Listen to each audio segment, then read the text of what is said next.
अस्सलाम वालेकुम उस्मान। कुरान मजीद के ज़माने नज़ूल के बारे में हम लोग इन्फॉर्मेशन इकट्ठी कर रहे हैं और हम लोग का रेफरेंस है तफ़हीमुल कुरान, मौलाना मौदूदी की तफ़हीमुल कुरान। इनिशियली स्टार्ट तो हम लोगों ने इससे किया और फिर और भी ज़्यादा अगर इन्फॉर्मेशन मिली तो हम लोग इसमें ऐड करते जाएंगे, लेकिन फ़िलहाल तफ़हीमुल कुरान से इन्फॉर्मेशन ले रहे हैं।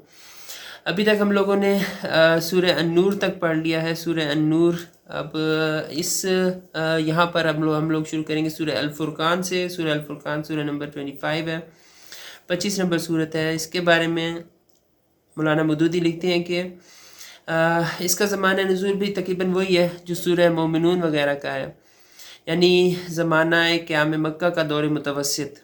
फिर मज़ीद है लिखते हैं कि ये सूरह निसा से लगभग 8 साल पहले नाजिल हुई थी, तो जिससे फिर ये ज़ाहिर होता है कि ये दौर मुतवस्सित की नाजिल शुदा सूरतों में से है। फिर इसके बाद है सूरह अश-शुअरा सूरह नंबर 26। इसके बारे में वो लिखते हैं कि इसका ज़माना नज़ूल भी मक्का का दौर मुतवस्सित है। और मज़ीद ये कि पहले सूरह ताहा नाजिल हुई, फिर सूरह वाक़िया और उसके बाद सूरह अश-शुअरा।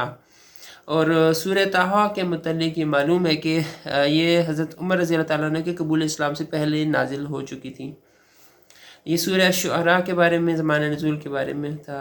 अब इसके बाद फिर है सूरह अन-नमल सूरह नंबर 27। इसके बारे में वो लिखते हैं कि इसकी इस सूरह के मज़मून और अंदाज़े बयां से भी यही ज़ाहिर होता है कि ये भी मक्का के दौर मुतवस्सित की सूरतों में से ही है। वह उसी वक्त ही नाजिल हुई थी दौर मुतवस्सित में।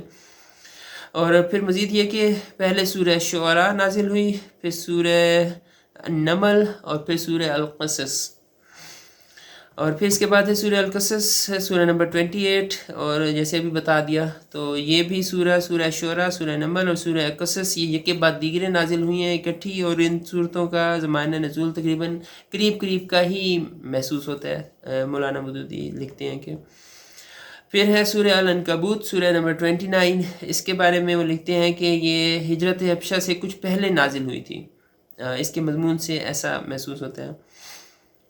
तो ये था कुछ सूरतों के बारे में सूरह अल-अनकबूत सूरह नंबर 29 तक अब हम लोग आ गए हैं माशाल्लाह से, और आहिस्ता आहिस्ता आगे बढ़ते जा रहे हैं और एक इलस्ट्रेशन सी बनती जा रही है इंशाल्लाह।